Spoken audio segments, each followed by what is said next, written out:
Hello everyone, मैं हूँ प्राची दुबे। दोस्तों, यूँ तो खेल भारतीय संस्कृति में प्राचीन काल से लेकर वर्तमान तक मानव का अभिन्न अंग रहा है। बस इसके तरीकों और रूपरेखा में समय के साथ परिवर्तन होते रहे हैं।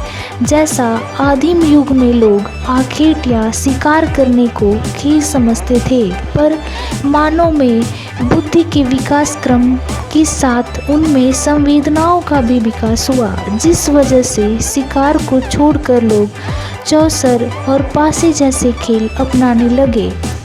आपने पासे का खेल महाभारत में देखा ही है। इसी प्रकार समय के साथ बहुत सारे खेलों का चलन शुरू हुआ। इसी क्रम में इंटरनेट क्रांति के युग में एक खेल आया था, पबजी, जिसे सरकार ने हाल ही में बंद कर दिया है। इसके पीछे बंद करने का क्या कारण है? दोस्तों, पबजी मार्च 2017 में शुरू हुआ। दुनिया भर में मोबाइल पर खेले जाने वाला एक पॉपुलर गेम है।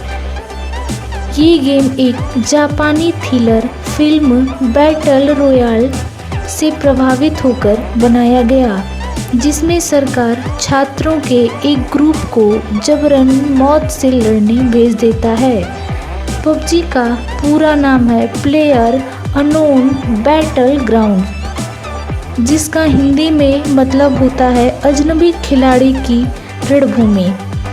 इस गेम को लोग अकेले और दोस्तों के साथ खेल सकते थे। दुनिया में पबजी खेलने वालों में से लगभग 25% भारत में हैं, जबकि चीन में 17% यूजर्स हैं और अमेरिका में 6%।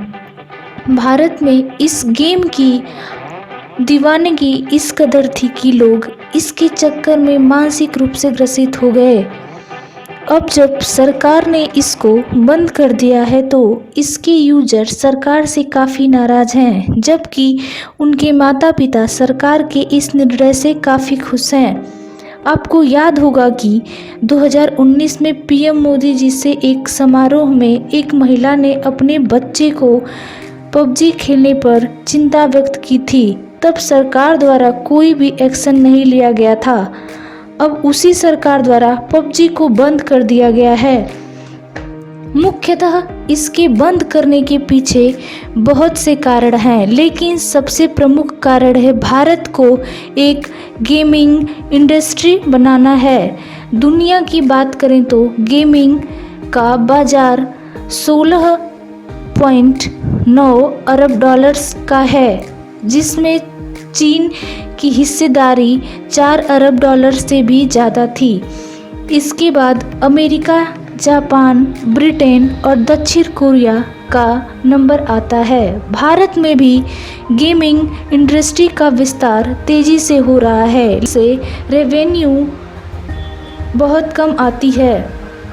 हालांकि यह बाकी देशों के लिए एक उभरा हुआ बाजार जरूर है, अतः भारत अपने बाजार को अपने लिए इस्तेमाल करना चाहता है। इसीलिए सरकार द्वारा चीन गेम पबजी को अपने बाजार से बाहर का रास्ता दिखाया गया है। इसका चीन पर अच्छा खासा प्रभाव पड़ेगा। पबजी बैन होने के बाद भारतीय कंपनियां भी अब नए गेम बनाने का जोखिम लेने लगी हैं, क्योंकि पहले पबजी की लोकप्रियता इतनी अधिक थी कि भारतीय गेम कंपनी कोई भी भारतीय गेम मार्केट में नहीं लाना चाहती थी। लेकिन भारत में अब ऐसा करने में सक्षम है। इसलिए पबजी बंद होने के बाद एक नया गेम फौजी लाया जा रहा है। अब देखना यह है कि पबजी का रिप्लेस कर पाएगा या नहीं। धन्यवाद दोस्तों।